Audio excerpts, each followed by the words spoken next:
राजमाता अगदी लक्षपूर्वक ब्राह्मण सांगत असलेली हकीकत ऐकत होत्या.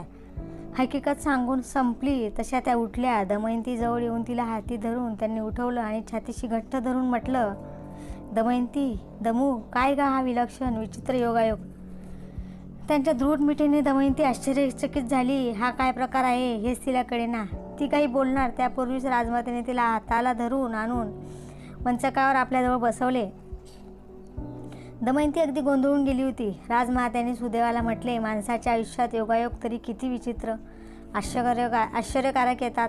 सुदैवाने म्हटले, हो, आणि काही वेळेला हे योगायोग मोठे विलक्षण असतात. माणसाची मती गुंग करून टाकतात. द्विजश्रेष्ठा, हाही योगायोग तसाच मोठा विलक्षण आहे. कसला योगायोग राजमाते? आता सगळंच मी सांगते, ऐका. मी आणि हिची माता आम्ही दोघी सख्या बहिणी. आम्ही दोघी दशार्ण देशाचा अधिपती राजा सुदाम याच्या कन्या आहोत. एकीला भीमराजाला दिलेली आणि मला वीरबाहूला दिली. दमयंती, अगं तुझा जन्म झाला त्यावेळी मी दशार्ण देशात आपल्या पित्याच्या घरी माहेरी आले होते. तेथे तुला पाहिली होती. अगदी छोटी होतीस. हे कन्ये दमयंती, तुला जसे तुझ्या पित्याचे घर तसेच हेही घर तुझेच आहे असं मान. हे ऐकून दमयंती आनंदित झाली. तिने सुटकेचा निश्वास सोडला. ती उठली. खाली वाकून राजमातेच्या पायांना स्पर्श करून तिने म्हटले, मातृभगिनी, मी कोण याची कल्पना नसताना सुद्धा तुम्ही मला अतिशय प्रेमाने वागवलत. मुलीसारखा माझा सांभाळ केलात, संरक्षण केलं. खरोखर तुमच्याजवळ मी अतिशय सुखाने राहिले होते. पण आता काय? कृपा करून मला माझ्या पित्याच्या घरी पाठवण्याची व्यवस्था करा. तुम्हाला माहीत आहेच, माझी 2 लहान मुले तिथे आहेत. ती शोकाकुल अवस्थेत माझी आठवण काढीत असतील. मला त्यांना एकदा भेटू दे. कन्ये, तू मुळीच चिंता करू नकोस. उदयिक तुला विदर्भ देशी तुझ्या पित्याकडे पाठवण्याची मी व्यवस्था करते. दुसऱ्याच दिवशी दमयंतीला तिच्या पित्याकडे विदर्भ देशी पाठवण्याची व्यवस्था राजमातेच्या आज्ञेवरून राजाने तातडीने केली. तिच्यासाठी पालखी तयार करण्यात आली. तिच्या संरक्षणासाठी निवडक सैन्य देण्यात आले. दमयंतीबरोबर उत्कृष्ट प्रकारचे खाद्यपदार्थ बरोबर दासदासींचा परिवार होता. दमयंतीचा प्रवास मार्गात काही अडचणी संकटे न येता निर्विघ्नपणे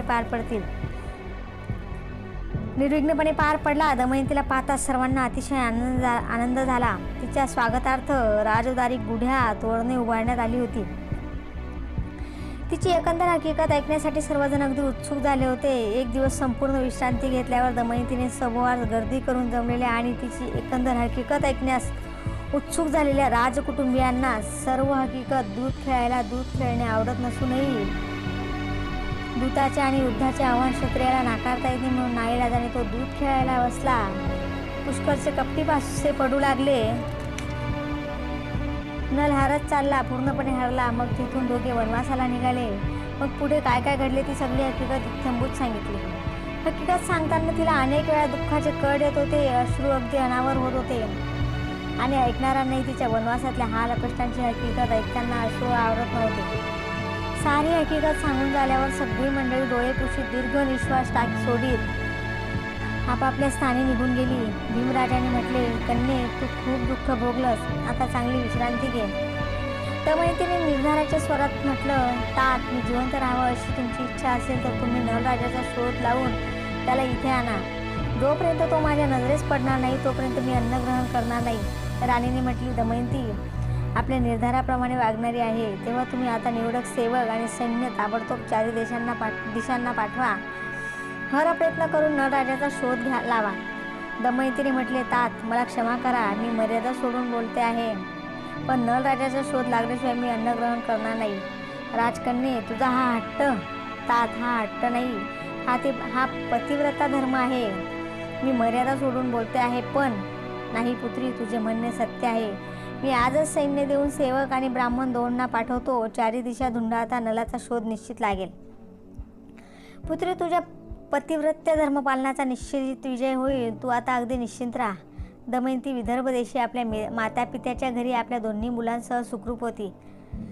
पण नलाचे माझ्या पतीचे दर्शन झाल्याशिवाय त्याला इथे आणल्याशिवाय मी अन्न ग्रहण करणार नाही अशी तिने प्रतिज्ञा केली होती. भीमराजाने तिच्या पित्याने 4 दिशांना आपले सेवक तसेच अगदी हुशार ब्राह्मण नलाच्या शोधार्थ पाठवले होते. ब्राह्मण नलाच्या शोधार्थ निघण्यापूर्वी दमयंतीच्या इच्छेवरून तिला भेटण्यासाठी तिच्याकडे गेले. दमयंतीने त्यांचे यथोचित स्वागत केले आणि म्हटले, जरा बसा आणि मी काय सांगते ते नीट ऐका. ब्राह्मण बसले. दमयंती सांगू लागली, आपण आता सर्व 4 दिशांना विखरून जा आणि जिथे जिथे यज्ञ चालले असतील तिथे तिथे जा, कारण कुठच्याही यज्ञासाठी देशोदेशीचे राजे त्याचप्रमाणे ब्राह्मण आमंत्रित केलेले असतात आणि सगळा जनसमुदाय तिथे जमलेला असतो. तेव्हा तुम्ही जिथे जिथे जाल तिथे तिथे जमलेले राजे आणि लोकसमुदाय यांच्यापुढे मोठ्या हुशारीने मंत्रांचे शब्द म्हणता म्हणता म्हणजेच असे म्हणा. एकदा पार्वतीने शंकराला म्हटले, हे धूर्त देवा, प्रिय करा, तुझ्यावर नित्यप्रेम करणारी मी तुझी प्रिया हिमशिखरी अरण्यात झोपून गेले असता तू मला सोडून कुणीकडे निघून गेलास. देवा तू तिला सोडून गेलास म्हणून ती दुःखाने अतिशय व्याप्त होऊन गेली आहे. तुझी मार्गप्रतीक्षा करीत राहिली आहे. तिने अन्न वर्ज केले आहे, अल्प फळे आणि जल यावर ती दिवस मोजित आहे. तिच्यावर अनुग्रह कर आणि तिचा स्वीकार कर. ती प्रतिव्रता तुझ्या नावाचा जप करीत आहे. अशा अर्थाची विविध शब्द योजना करून सर्वांचे लक्ष वेधून घ्या. प्रत्येकाच्या चेहऱ्यावरचे भाव नीट पाहून घ्या. मधून म्हणा, पत्नी ही पतीची अर्धांगिनी आहे, सहचरी आहे. यज्ञकर्मात ती पतीच्या समेत पूजा व सर्व धार्मिक विधी करते. पत्नीशिवाय पतीचे जीवन व्यर्थ आहे. पतीने आपल्या पत्नीचे पोषण आणि संरक्षण केले पाहिजे. निर्दयपणा न करणे हा पुरुषाचा मनुष्य मात्राचा धर्म आहे. ती निद्रिस्त असता तिला एकटीला सोडून जाणे हा अधर्म आहे. हे तुम्ही म्हणत असता तिथे जमलेल्या सगळ्यांच्या चेहऱ्याकडे बघा. कुणाच्या चेहऱ्यावर काही बदल होतो का बघा. तुम्हाला एखाद्याच्या चेहऱ्यावर थोडा जरी बदल दिसला तरी तो कोण, कुठे राहतो, काय करतो याचा सगळा तपास मोठ्या बारकाईने करा. पण तुम्ही कोण याचा मात्र त्याला जराही थांगपत्ता लागू देऊ नका. याप्रमाणे दमयंतीने त्या ब्राह्मणांना नीट समजावून सांगितल्यावर ते ब्राह्मण तिचा निरोप घेऊन निघाले आणि नगराबाहेर वेगवेगळ्या दिशा धरून चालू लागले. मध्यंतरी बरेच दिवस उलटून गेले, पण 4 दिवसांना गेलेल्या ब्राह्मणांपैकी एकही अजून परत आला नव्हता. दमयंतीचे माता पिता आता चिंतेने व्याप्त झाले होते. एकतर नलाचा शोध लागत नव्हता आणि इकडे दमयंती मोजकी फळे खात असल्याने खूप शोध चालली होती. दमयंतीचे माता पिता दोघेही आता चिंतेने व्याप्त झाले होते. एक दिवस तिच्या मातेने म्हटले, दमयंती, अगं तू किती दिवस असं अन्न वर्ज करून सगळ्या सुखाकडे पाठ फिरवून त्याची वाट पाहत राहणार, तो परत येईपर्यंत? पण न करो नारायण, पण समज जंगलात त्याचे काही बरे वाईट झाले असेल, नाहीतरी 4 दिवसांना एवढी माणसं पाठवून आजपर्यंत त्याचा शोध लागू नये. लागेल शोध. अजून किती दिवस वाट बघणार तू? अगं तो जिवंत असता तर आतापर्यंत अगदी निश्चितच तो आला असता किंवा त्याचा ठाव ठिकाणा निश्चितच लागला असता. माते, माझी खात्री आहे तो येईल. पुत्री, तुझी ही आशा अगदी व्यर्थ आहे. अगं किती काळ उलटून गेला. तुझ्या पित्याने 4 दिशांना शोधपथके पाठवली, हेर पाठवले, पण त्या नलाचा काही शोध लागला नाही. ठीक आहे माते, त्याचा शोध लागला नाही तरी त्याचे स्मरण करीत मी अशीच राहीन. पुत्री, पती मृत्यू पावला. अगर माते, माझा पती मृत्यू पावला असे माझे अंतर्मन मला सांगत नाही. तो हयात आहे आणि माझं दुर्दैव संपलं म्हणजे तो मला अगदी निश्चितच भेटेल. पण पुत्री, त्याच्या शोधार्थ गेलेले ब्राह्मण, त्याचा कुठेही शोध लागत नाही म्हणून परत आले नाही. हो, पण अजून एक परनार्ध ब्राह्मण अजून परत आलेला नाही. त्याला जरूर फार दिवस झाले, तो कुठे गेला कळत नाही. म्हणूनच म्हणते माते, कदाचित तो निषेधाधिपतीचा शोध लावून येईल. आता त्याची वाट पाहत मी दिवस काढीन, पण फलाहाराशिवाय, आणि तेही केवळ माझ्या आग्रहाखातर घेईन. आणि तोही केवळ माझ्या आग्रहाखातर घेईन असेच ना? हो माते, माझे प्रतिवर्त्य जर अखंड आणि निस्सीम असेल, नलाशिवाय माझ्या मनाला अगदी अंतर्मनाला जर परपुरुषाचा कधी स्पर्श झाला नसेल, तर त्या प्रतिव्रत्याच्या सामर्थ्यावर, त्या अंतशक्तीच्या बलावर निषेधाधिपती नल माझे पती निश्चितच इथे येईल. तिची माता काही बोलली नाही. दीर्घ निश्वास टाकीत तिथून निघून गेली.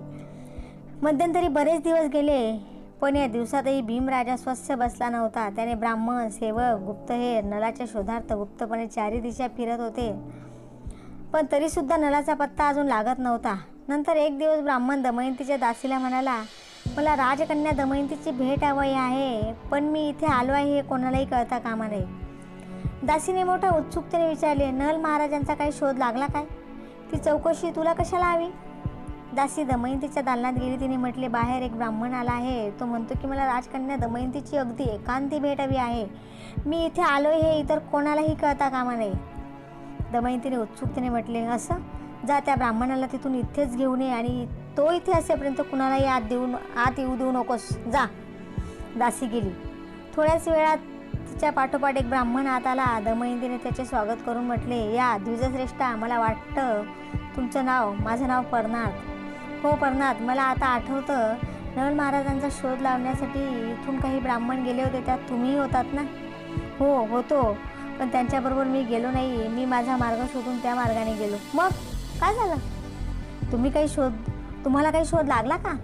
तेच सांगण्यासाठी आलो आहे राजकन्ये. मी शुभवृत्त घेऊन आलो आहे. दमयंतीने उत्तेजित होऊन म्हटले, सांगा, लवकर सांगा. कुठे आहेत नल महाराज? त्यांचे काय वृत्त आहे? ते सुखरूप आहेत ना? तुम्ही त्यांना भेटलात का? मी त्यांच्यासाठी अन्नपाणी वर्ज केले आहे. सांगा लवकर त्यांचे वृत्त. परनाद किंचित हसला, मग गंभीर होऊन त्याने म्हटले, सध्या ते अज्ञातवासात आहेत, पण ते नल महाराजच आहे, त्याबद्दल मला मुळीच शंका नाही. मी आता जे काही सांगतो. दमयंतीने अधीर होऊन म्हटले, लवकर सांगा द्विजश्रेष्ठा. त्यांचे वृत्त ऐकायला मी फार अधीर झाले आहे. द्विजश्रेष्ठ परनादने दाराशी उभे असलेल्या दासीला म्हटले, माझी सगळी हकीकत सांगून मी इथून बाहेर पडेपर्यंत कुणालाही आत येऊ देऊ नकोस. तुला वाटेल ती सबब सांग, पण मी हकीकत सांगून इथून निघून जाईपर्यंत कुणीही आत येता कामा नाही. ठीक आहे? दासी दाराबाहेर जाऊन उभी राहिली. मग परनादने म्हटले, राजकन्ये दमयंती, मी निष्ठारीपदी नलाचा शोध करीत करीत अयोध्या नगरीत ऋतुपर्ण राजाकडे गेलो. त्यावेळी दरबार भरलेला होता. ऋतुपर्ण राजा सिंहासनी बसलेला होता. दारावरच्या सेवकांनी मला आत सोडले, कारण आम्ही द्विजश्रेष्ठांना कुठेही मज्जाव नाही. मी राजाला नमस्कार करून आशीर्वाद दिला. तिथे एका बाजूला बरेच ब्राह्मण बसलेले होते. त्यांच्यात बसण्याची मला विनंती करण्यात आली. तिथे ब्राह्मणांना फार मान आहे असे दिसले. एका बाजूला बरेच ब्राह्मण बसले होते. त्यांच्यात बसण्याची मला सेवकाने विनंती केली आणि मी त्यांच्यात जाऊन बसलो. राज्यकारभाराचे काम आटोपल्यावर राजाच्या हस्ते तिथं बसलेल्या सगळ्या ब्राह्मणांना दक्षिणा देण्याचे काम सुरू झाले. माझी पाळी येताच मी उठलो. राजाला आणि जमलेल्या सर्वांना नमस्कार करून तू सांगितलेले सगळे भाषण त्यांच्या कानावर घातले. राजासह सगळी सभा तटस्थ होऊन ते भाषण ऐकत होती, पण कुणी नाही. मग माझ्यासह सगळ्या ब्राह्मणांना राजाच्या हस्ते विपुल दक्षिणा मिळाली. मग सगळी सभा बरखास्त झाली. राजाच्या पाठोपाठ मग सगळे लोक आपापल्या स्थानी निघून गेले. मी आता पुढे काय करावे, कुठे जावे या विचारात उभा होतो. तेवढ्यात त्या राजाचा बाहूक नावाचा कोणी सेवक तिथे होता. तो चटकन माझ्याजवळ आला आणि म्हणाला, माझं नाव बाहूक, मी राजाचा एक सेवक आहे. मगाशी राजापुढे जे भाषण केले ते उत्तम आणि अगदी यथायोग्य आहे असे म्हणून त्याने दीर्घ निश्वास सोडला. मग म्हटले, अरे द्विजश्रेष्ठा, साध्वी कुलीन स्त्रिया संकटात सापडल्या की स्वतःच आपलं संरक्षण करतात. द्विजश्रेष्ठा, तू फार दुरून आलेला दिसतोस. होय, फार दुरून आलोय. तर मग आज इथे राहा. मी छान पाककुशल आहे. तू कोण आहेस? माझे नाव बाहूक. मी राजाचा अश्वाध्यक्ष आहे. चल माझ्या निवासस्थानी चल. आज इथे मुक्काम कर आणि उद्या पुढे तुझ्या कामाला जा. असे म्हणून मोठ्या आग्रहाने त्याने मला आपल्या निवासस्थानी नेले. त्याचे वार्ष्णे आणि जीवल असे 2 सेवक होते. ते भाऊकाची चांगलीच सेवा करीत होते. रात्री त्या दोघा सेवकांनी पाकसिद्धी केली. आम्ही दोघांनी पोटभर भोजन केले. त्याचे निवासस्थान अश्वाध्यक्षाला शोभेल असे होते. रात्री भोजनोत्तर बाहूक आणि मी बाहेर बोलत बसलो. बोलता बोलता तो म्हणाला, परनादा, अरे पतीचा वियोग झाला तरी श्रेष्ठ प्रतीच्या स्त्रिया त्याच्यावर कधीही रागवत नाहीत. पती अविचारी आहे असे समजून त्या स्वतःचा अगदी घोर अरण्यात सुद्धा संरक्षण करतात. अरे द्विजश्रेष्ठा, पती राज्यभ्रष्ट, संपत्ती शून्य, क्षुधित आणि दुःखमग्न होऊन गेलेल्या स्थितीत आहे असे समजून स्त्रीने क्रोध करणे योग्य नाही. आणि ती स्त्री जर अत्यंत क्षमाशील आहे, त्या सुंदरीला क्षणिक क्रोध आला तर पती राज्यभ्रष्ट आणि क्षुधित आहे हे समजून तिने त्याला क्षमा केली पाहिजे. मी म्हटले, अरे भाऊका, मगापासून तू कुठल्या स्त्रीविषयी बोलतो आहेस? मी? छे, अरे मी एखादा स्त्री स्वभाव सांगितला. आणि मग त्याने दीर्घ निश्वास टाकून स्वतःशीच म्हटले, घोर अनन्या स्त्री निद्रिस्त असता तिला सोडून निघून जाणे हा केवढा विचार, किती क्रूरपणा. आज तिच्या शोधार्थ तो पृथ्वीवर भटकतो आहे. भटकता थोडा वेळ जिथे मिळेल तिथे आसरा घेतो आहे. आणि मग बराच वेळ तो स्वतःशीच काहीतरी पुटपुटत राहिला. मला थोड्याच वेळात झोप लागली, पण बहुधा ती संबंध रात्र त्याला झोप लागली नसावी. तो दीर्घ निश्वास सोडीत नुसता पडला असावा. सकाळी मी निघालो तेव्हा मला बाहुकाकडून कळले की नलाचा शोध कुणालाही कुठे लागत नाही. तेव्हा बहुधा तो हयात नसावा. जंगलात एखाद्या हिंस्र पशुशी लढता कामी आला असावा. असे म्हणून स्वतःशीच काही पुटपुटत त्याने दीर्घ निश्वास सोडला आणि म्हटले, भीमराजा, कन्या दमयंतीचा पुन्हा स्वयंसमारंभ करणार आहे असे वृत्त माझ्या कानी आले आहे. दमयंती राजकन्ये, तू पुन्हा स्वयंवर करणार आहेस? हे वृत्त खरे का? मी बरेच दिवस दीर्घकाळ इथे नव्हतो, पण दमयंती स्वतःशीच किंचित असली, मग गंभीर होऊन म्हणाली, माझ्या पित्याने तसा विचार केला आहे. मातेचीही या गोष्टीला संमती आहे. आणि तू? मी या गोष्टीला संमती दिली आहे. म्हणजे आता देशोदेशीचे राजे तुझ्या स्वयंवराला जमतील? हो, जमायला सुरुवात झाली आहे. पिताश्रींनी माझ्या स्वयंवरासाठी येणाऱ्या राजांची व्यवस्था करायला सुरुवात केली आहे. थोड्याच दिवसात चारही दिशांचे राजे राजपुत्र इथे जमतील. परनाथ काही बोलला नाही. तो निमूट उठला आणि तिला खाली वाकून त्याने नमस्कार केला आणि चटकन बाहेर पडला.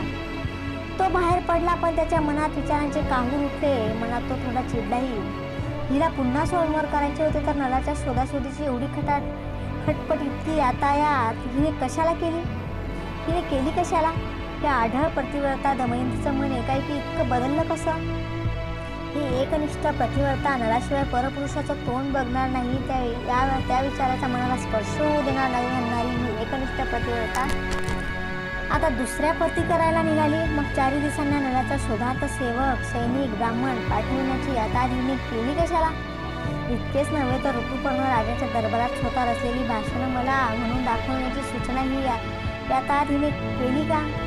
हाच पती मला जन्मजन्मी लाभो अशी नित्य प्रार्थना करणारी दमयंती ती हीच का? हिचं मन असं एकाएकी बदलावं असं माझ्या पश्चात इथे घडलं तरी काय? भीमराजाने दमयंती राजकन्याचे पुन्हा स्वयंवर करणार आहे असं चारही दिशांच्या राजांना कळविले. राजमातेने त्याप्रमाणे दमयंतीच्या दालनातून तिला सांगितले आणि म्हटले, अगं, आता अजूनही तू फलाहार आणि पाणीच घेणार का?